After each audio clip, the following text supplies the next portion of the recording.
अगर ये वीडियो आपको पसंद आया है तो लाइक करना और शेयर करना मत भूलें। सब्सक्राइब करें गुड स्टार के यूट्यूब चैनल और फेसबुक पेज को। ऐसे ही लेटेस्ट वीडियो पाने के लिए बेल आइकन पर क्लिक करना मत भूलें। વ્યક્તિને ક્યારેક થાય નહીં, પણ એટલું યાદ રાખજો, જે આપણને હાચવા વાળો માણસ છે ને, એ કદાચ ક્યારેક ક્યારેક કદર કરવાનું બંધ ન કરી દે. ખાસ ધ્યાન રાખજો. કદર કરવાનું તમારું છોડી ન દે, તમને સાથે રાખવાનું છોડી ન દે. એટલા માટે ક્યારેક કોઈ વ્યક્તિને અરે પેલા ઈ કે નહીં ને, ઈ પેલા તમે ને સમજી જાજો. અને આ દુનિયાની અંદર સાહેબ કાંઈ બીજું કરો કે ના કરો, પણ એકવાર જીવનમાં મનથી ઉદાર બનજો. મનથી ઉદારે બનજો. શા માટે? આ કોઈકને સારો આવકારો આપજો, અરે કોઈકને પ્રેમ આપજો, કોઈકને લાગણી આપજો, કોઈકને ઉપયોગી બનજો. કારણ કે આ દુનિયાની અંદર તો શું લઈને આવ્યા હતા, શું લઈને જવાના છીએ, આમાં તો કાંઈ લઈને નહોતા આવ્યા, કાંઈ લઈને જવાનું પણ નથી. એટલા માટે સદૈવને માટે આ તમે જે ડિગ્રીઓ લ્યો છો, પણ એ તો અહીંયા ભણવા માટેની ડિગ્રીઓ આપણે પ્રાપ્ત કરી લીધી હશે. અરે આ જગતમાં પ્રખ્યાત થવા માટે થઈ અને સારા સંપત્તિવાન અને અથવા દ્રવ્ય કમાવા માટે થઈને ડિગ્રી તમે પ્રાપ્ત કરી, અથવા કોઈ વ્યક્તિએ જાણવા માટે ડિગ્રી પ્રાપ્ત કરી લીધી છે. પણ એ ડિગ્રી ત્યાં સુધી સીમિત છે જ્યાં સુધી આપણે અહીંયા છીએ ત્યાં સુધી. પછી મરી ગયા પછી અરે કોઈ પેલા ઓલા મેલામાં થોડી ડિગ્રી લખાવવાનું છે. આ ભાઈ ભાઈ આ ડિગ્રી હતી અને હંમેશાને માટે અરે એમાં નામ જ યાદ રહે છે કે ભાઈ ફલાણા ભાઈ હતા હો. અરે એ ભાઈને આખું જગત જેને નમતું હોય, પણ એ તમારો વ્યવહાર નક્કી કરતો હોય તમને કેટલું માન મળે. તમારો વ્યવહાર નક્કી કરતો. દક્ષ પ્રજાપતિએ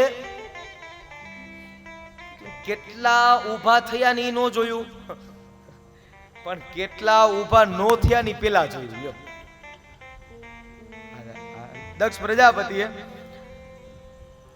એટલે કેટલા ઊભા નો થયા એટલે આ પેલા જોઈ લીધું, પણ કેટલા ઊભા થયા ને એ પાછું એને ન જોયું. ક્યારેક ક્યારેક તો આપણી બુદ્ધિ જ આપણે, મેં નહોતું કીધું કે બુદ્ધિ જ આત્માને છેતરી જાય છે. ક્યારેક કઈ વાક ન હોય પણ તો પણ છતાં બુદ્ધિના હિસાબે આપણે બંધાઈ જાય છે. એટલે દક્ષ પ્રજાપતિ અને પ્રજાપતિના નાયક બનાવ્યા, અને ત્યારે મનથી એવું અભિમાન આવી ગયું. શિવજીનું અપમાન કરવા માટે પોતે અરે યજ્ઞનું આયોજન કરે છે, અને ત્યારે બધાયને આમંત્રણ આપ્યું, પણ એમાંથી આમંત્રણ એકમાં સતીને નથી. સતીને અને મહાદેવને આમંત્રણ નથી આપ્યું. અને ત્યારે એકવાર એકમાં સતી અને મહાદેવજી જા અરે આ બધાય દેવતાઓ વિમાન શણગારીને જાય છે, અને કૈલાસના પર્વત ઉપરથી અરે બધાય વરસી રહ્યા છે. અને ત્યારે માં સતીની દ્રષ્ટિ પડી કે આ બધાય ક્યાં જાય. મહાદેવને પૂછ્યું કે આ બધાય નાથ ક્યાં જાય છે. જ્યાં પૂછવામાં આવ્યું ત્યારે કીધું કે તમારે પિતાજીને અહીંયા યજ્ઞ છે ને એટલા માટે આ બધા જાય. એ કે કેમ? કે આપણને આમંત્રણ નથી. એ કે ના, કે આમને આમંત્રણ નથી આપ્યું. એ કે અમારે આવું થયું, વેર વાળવા માટે થઈ. અને ત્યારે માં સતીએ હઠ પકડી છે, અરે મહાદેવ એ તો મારા બાપનું ઘર છે, અને ત્યાં કોઈ આમંત્રણ જોવાનું ન હોય. દીકરીઓને પોતાના બાપની ત્યાં કદાચ ગમે તેવું કાંઈ કે મનના એવા અડચણો ઊભી થઈ હોય, અથવા કાંઈ મન દુઃખ લાગી ગયું હોય, પણ દીકરીઓને પોતાના બાપની ત્યાં પ્રસંગ હોય ને, એટલે દીકરીઓને આમંત્રણનું રાહ ન જોવાનું હોય. હા, આમંત્રણની રાહ ન જોવાની હોય. એટલે મહાદેવે કીધું કે ના સતી, આપણે નથી જવું. પણ એ કે મારા પિતાજીને ત્યાં છે, હાલો હાલો. અરે ત્યાં આમંત્રણની રાહ પણ ન જોવાની હોય, તમે ચાલો તો ખરા. અને ત્યારે ના પાડતા કીધું ક્યાં જાવું અને ક્યાં નો જાવું યાદ રાખજો તમે પણ.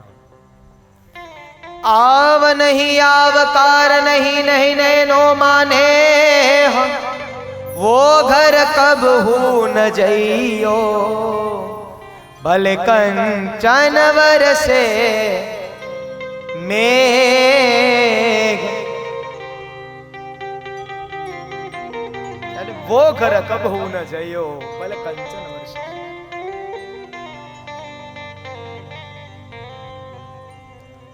आव नहीं आवकार नहीं नहीं नैनो माने, वो घर कबहू न जइयो भले कंचन वरसे ने કદાચ સોનાના વરસાદો થતા હોય ને પણ તો પણ છતાં જ્યાં તમારો આવકારો ન જળવાતો હોય, જ્યાં તમારું સન્માન ન જળવાય ને, એટલે એ બધુંય તમારે એક બાજુ દ્રવ્ય મૂકી દેજો. હા, તમને કદાચ તમારું જે કાંઈ અભિમાન હોય ને, પણ જ્યાં તમારું સન્માન ન જળવાતું હોય અને ત્યાં ક્યારેય ન જશો. જ્યાં સન્માન જળવાતું હોય ત્યાં જશો.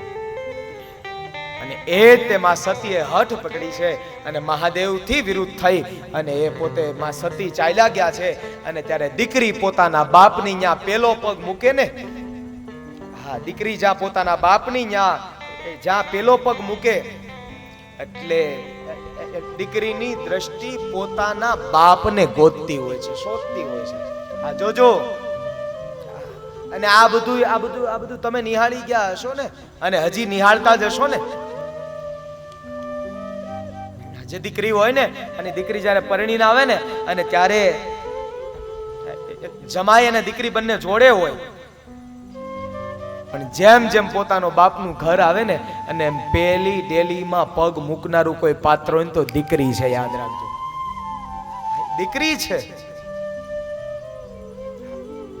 દીકરી હોય છે.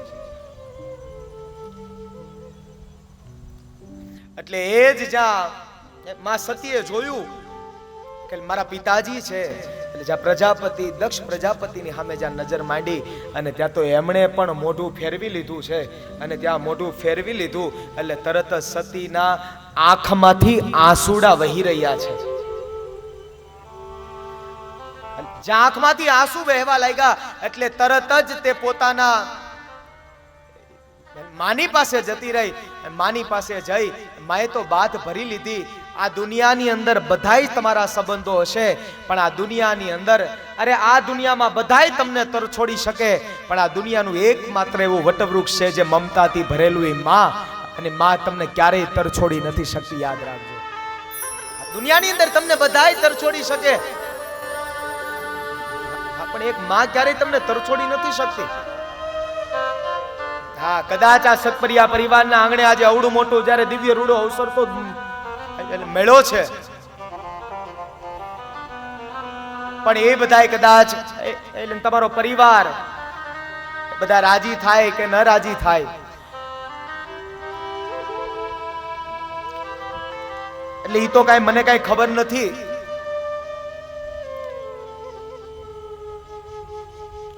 પણ તમારા આકાશમાં જે રહેલા જે સ્વર્ગસ્થ તમારા પિતૃઓ છે ને, એટલે એ લોકો આજે બહુ રાજી થતા હશે.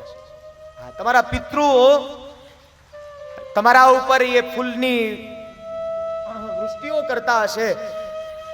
અને એ અહીંયાથી યાદ કરીએ તો આપણે શરૂઆતી આપણે સવા આતાથી જે થઈ રહી છે, હા, સ્વર્ગસ્થ આપણા હંસરાજભાઈ, આજે આપણા હંસરાજ બાપા, ગલાલભાઈ, તેજા બાપા, રંભાબેન, ઘોઘાભાઈ, ધીરુભાઈ, છગનભાઈ, કિશોરભાઈ, હા, મોહનભાઈ, તેજાભાઈ, દુદાભાઈ, કરશનભાઈ, લાલજીભાઈ, મંજીભાઈ, એટલે આ બધાય જે આપણા પિતૃઓ છે ને, એટલે આ દુનિયાની અંદર તમે બધાયને કહેશો ભાઈ અમે કથા કરી, પણ ઘણા રાજી થાય ન રાજી થાય, પણ આ દુનિયાની અંદર એકમાત્ર એવું પાત્ર છે, અને એ તમારા માતા પિતા.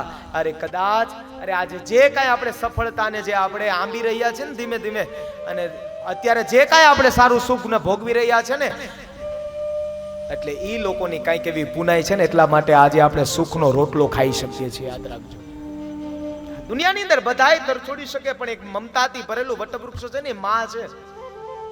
આ દુનિયાની અંદર વૃદ્ધાશ્રમ તો બહુ ઘણા બધા બન્યા છે, યાદ રાખજો, પણ એ વૃદ્ધાશ્રમ બને ને ત્યારે બહુ આનંદ, હા, બહુ ખુશી નો અનુભવતા. સારું છે એક બાજુથી જોઈએ, પણ અને એક બાજુથી આપણા હિન્દુ સંસ્કૃતિના પતનનું પણ કારણ હોય છે. હા, બહુ આનંદ ન થવો જોઈએ. હા, ઈ તો પછી અરે લઈને સાવ માતા પિતા રખડતા હોય, અને આપણી આ રાજકોટમાં જ કથા શરૂ છે, અને પૂજ્ય બાપુની પણ રાજકોટમાં કથા શરૂ છે, સદભાવના વૃદ્ધાશ્રમ. અને ઈ પણ જ્યારે આ ટ્રસ્ટ જે પોતાની રીતના જે મહેનત કરી રહ્યું છે, અને પૂજ્ય બાપુ દ્વારા જ્યારે કથા થઈ રહી છે, આમ તો જુઓ, એટલે માતા પિતા જે બજારોમાં રખડે છે, જે બારા રખડે છે, અરે જેના દીકરાઓ, અને આમ તો અમારા સુરતના વૃદ્ધાશ્રમની અંદર ક્યારેક ક્યારેક હું જાતો હોઉં, અને ત્યારે એક માનો મને પરિચય ત્યાં મને થયો હતો.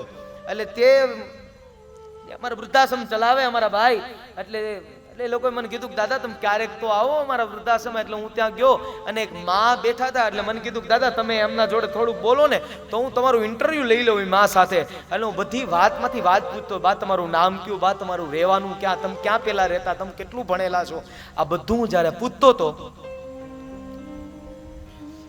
એટલે આ બધું જ્યારે હું પૂછતો હતો ને ત્યારે એમાંથી એક મેં પ્રશ્ન પૂછ્યો કે માં કે તમારા દીકરાઓ એટલે આમ કોઈ આમ ભણેલા ગણેલા છે?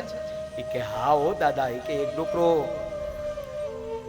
છોકરો તો એક તો ડોક્ટરે બની ગયો ને એક સીએ બન્યો છે. ઠીક કે મેં કીધું માં તો ઈ તમને અહીંયા મૂકી ગયા, તમે આવતા રહ્યા? એ કે દાદા ઈ મને મૂકી ગયા. ઠીક તો એ કે એક કામ કરો ને, તમારા છોકરાનું નામ બોલો ને, કદાચ આ વિડીયોના માધ્યમેથી કદાચ જોઈ લોકો સમજી જાય અને પોતાની ફરજ જો પાછી એને યાદ આવી જાય તો એ તમને અહીંયાથી લઈ જાય. પણ ત્યારે એ વૃદ્ધાશ્રમની અંદર પડી રહેલી માં જો તો ખરા, વૃદ્ધાશ્રમની અંદર પડી છે અને તો પણ છતાં ઈ માએ એટલું કીધું કે દાદા અરે મારા છોકરા વિશે હું કાંઈ નહીં બોલું, કારણ કે એની સમાજની અંદર એને ઊભું રહેવું છે. અને હું જો આજે મારા છોકરા વિશે બોલીશ ને અને તો લોકો કદાચ એને મેના ટોણા મારશે ને તો એ મારા સહન નહીં થાય. અને એટલા માટે હું મારા છોકરાના વિશે નહીં બોલી. એ વૃદ્ધાશ્રમની અંદર રડે છે, એ વૃદ્ધાશ્રમની અંદર દુખી થાય છે, એ વૃદ્ધાશ્રમની અંદર આંસુને સારે છે, અને તો પણ છતાં એ પોતાના છોકરાની વિશે એક પણ વાક્ય જો ખરાબ ન બોલે, સત્ય કડવી વાસ્તવિકતા ન બોલે ને, એ આ દુનિયાનું શ્રેષ્ઠ પાત્ર એટલે માં. દુનિયાનું શ્રેષ્ઠ પાત્ર એટલે માં. કદાચ તમે ગમે તેટલા સંપત્તિવાન બની જાવ ને, પણ જ્યાં સુધી અમારા ભાવેશભાઈ, એ અમારો ભાઈ મંથન, અમારા ભાઈ, અમારા કલ્પેશભાઈ, ચેતનભાઈ, અમિતભાઈ, આ બધા છોકરાઓ છે ને એની બધાની માવડીઓ છે ને, એટલે જ્યાં સુધી છોકરાઓ ન આવે ને ત્યાં સુધી એ માં લિવિંગ હોલમાં સૂતી હોય અને એ તડફડિયા મારતી હોય માં, હજી કેમ છોકરો નો આવ્યો, હજી કેમ છોકરો નો આવ્યો. અને કદાચ ન રહેવાય ને તો એક બે વાર તો લઈ અને આપણે વવારું કે ભાઈ કેમ હજી નથી આવ્યો. હા જરા તમે ફોન કરીને પૂછી તો લ્યો. પણ એ કદાચ ભાવેશભાઈ ન રહેવાય ને માથી, એટલે એ તમને એમનામાંથી ફોન કરે કે બેટા આવતું જલ્દી આવતો રે જ્યાં હોય ત્યાં. એટલે આ પાત્ર હોય ને એ માં અડધી રાતે બારણું ખખડે, એ કદાચ ડોર ખોલવા માટે તમારી પત્ની આવતી હશે, પણ એ માં છે ને જાગતી એટલું કહે બેટા તું આવી ગયો કે નહીં. આ કેનારું કોઈ પાત્ર હોય ને એટલે માં છે, યાદ રાખજો. હૈયું ને હેમાળો માં તું દયાનો મીઠો દરિયો જો. હૈયું ને હેમાળો માં તું દયાનો મીઠો દરિયો. અમી વરસે આખલડીમાં વરસે અહાડી હેલી જો. અમી વરસે આખલડીમાં વરસે અહાડી હેલી જો. કે દાન કે જગ આખું તોલું તારી તોલે કોઈ ના આવે જો. મારી જન્મની દેનારી માં મને તારી યાદ બહુ આવે જો. મારી જન્મની દેનારી માં મને તારી યાદ બહુ આવે જો.